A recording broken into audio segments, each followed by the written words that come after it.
Antifa riots erupt in Portland as Minneapolis citizens are held hostage by a new anti-cop autonomous zone.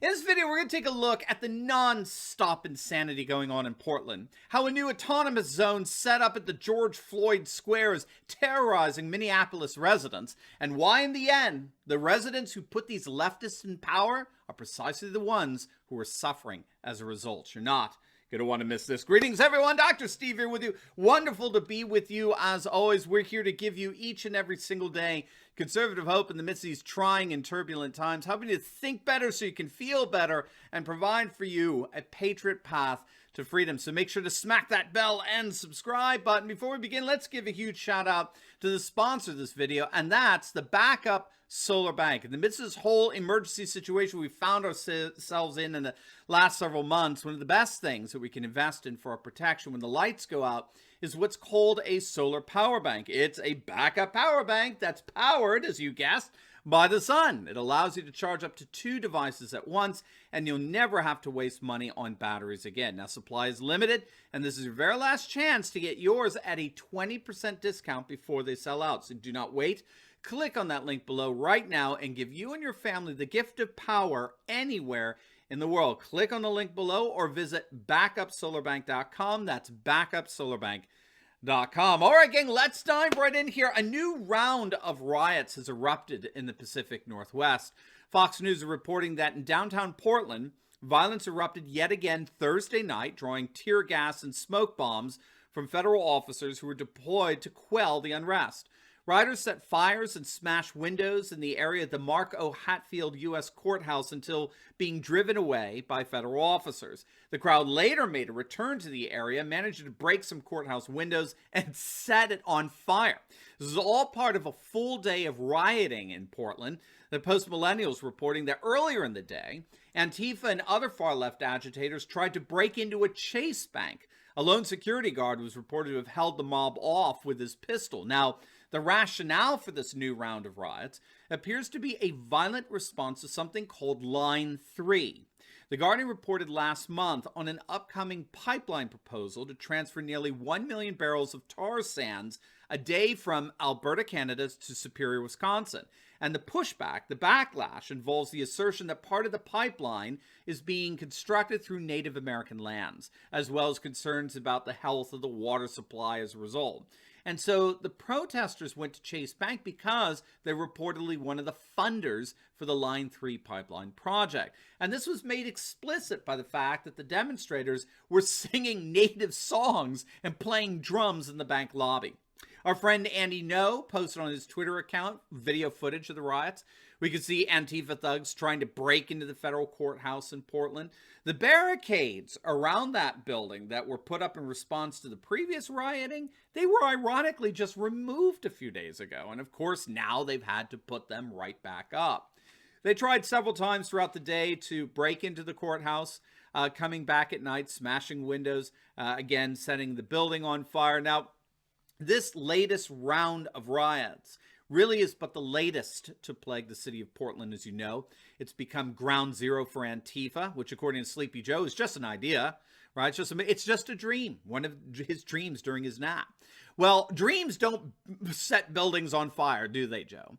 But regardless, just a couple of weeks back, protesters smashed several businesses. It was reported that around 150 black-clad protesters marched through the troubled city of Roses on the first weekend of March, trashing businesses during what they were calling direct action against immigration and customs enforcement. According to the Oregonian, windows were broken at a grocery store, restaurant, bank, shipping business, and multiple coffee shops over the course of the 2-hour rampage. Targets included a Chipotle, Starbucks, even an urban pantry, with social media images showing anti-ICE graffiti also scrawled across numerous buildings, including the ICE building itself. Cars were destroyed while mobs shined lights at diners as they banged against the windows. It was the worst violence in weeks the city had seen. Almost constant destruction, of course, over the last year. And of course, it was the worst until just the other day. Now, just to give you a sense of how bad things really are there in Portland, we've mentioned this in other videos, but Douglas Murray, the British journalist and cultural critic, in his recent conversation with Jordan Peterson that you can watch on YouTube, he made a very interesting point. He said that upon visiting Portland a few months back, he said he never imagined that he would see a city in that dilapidated state in a first world nation. I mean, things are really that we're talking Mogadishu level dilapidations, utterly horrendous. And add insult to injury, they just had their mayoral elections, and the candidate that openly stated that she is Antifa, she is the embodiment of all that Antifa stands for, almost won. At one point, she was at 10 points over the incumbent Ted Wheeler, who's himself an abject far-left disaster, but at least he's at war with Antifa in this ongoing Democrat civil war, right? One of the ways that we're understanding these riots and conflicts in cities like Portland is precisely that. It is a civil war inside the left. It's the old left versus the new left. It's the old bougie left, neoliberal left, right, versus the new Antifa BLM left. And the cities are the battlegrounds. I mean, can you imagine if left-wing activists disguised as journalists in our mainstream media, can you imagine if they actually reported it that way? That this is a left-wing civil war with our cities as the battlefield, destroying lives and property and the like? Can you imagine what the mass public response would be to that? Who on earth would want to have anything to do with a political and cultural left that's currently tearing itself and everything around it apart? And it's not just Portland. In Minneapolis, we're seeing another anarchistic autonomous zone opening up that's becoming ground zero for what police are calling inevitable rioting. Now, before we get into that, if you are looking for an encouraging and hopeful alternative to all the left-wing activists disguised as journalists and the places like CNN and MSNBC and New York Times and all their fake news, well, you're going to find no better antidote than what's in the pages of my book, The Return of Christendom. We've been offering it this week, and it's a great read. Don't take my word for it. Just read through the reviews on Amazon. There's over 260 of them, and you'll find how this book cuts through all the cynicism and despair that we so often feel living in this crazy globalist world. In page after page, I give you all the data and the statistics and indicators that show nothing less than, yes, a new conservative Christian majority is indeed emerging throughout the United States and even in Europe, and it's already transforming the world map into a more nationalist, populist, and traditionalist world. If you click on that link below today, we're offering it at a limited time at a 50% discount. That's right, you're going to get half off, 50%, but don't wait. It is a limited time offer. Click on that link and get your book at a super cool discount today and arm yourself with the information you need to crush fake news once and for all. All right, gang, I'm sure you all know Minneapolis and indeed the entire nation is in fact bracing for the trial of former police officer Derek Chauvin, accused of killing George Floyd. He's being charged with both second-degree and third-degree murder, manslaughter in the death that sparked massive nationwide race riots that continue to plague our cities up to this day, like we're seeing in Portland. But what really has police on edge is the formation of an autonomous zone in and around what's called George Floyd Square. Again, according to Fox News, police are putting pressure on the Minneapolis City Council, arguing that residents living near George Floyd Square have suffered alone for months under a de facto autonomous zone, as already depleted police resources are being pulled away from the neighborhood in order to prepare for what they're calling the inevitable rioting to come in the trial of ex-cop Derek Chauvin. Apparently, demonstrators have been camping out for months in a small autonomous zone set up by George Floyd Square, effectively turning the area into a no-cop zone and effectively holding residents hostage. So we're in effect seeing the Seattle Chaz fiasco, Antifa-stan, now turning into Floydistan in Minneapolis.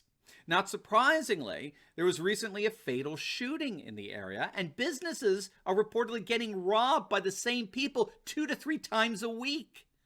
Because it's a cop-free zone where police are under inordinate assault, there are citizens living there and around the area who just can't get police services.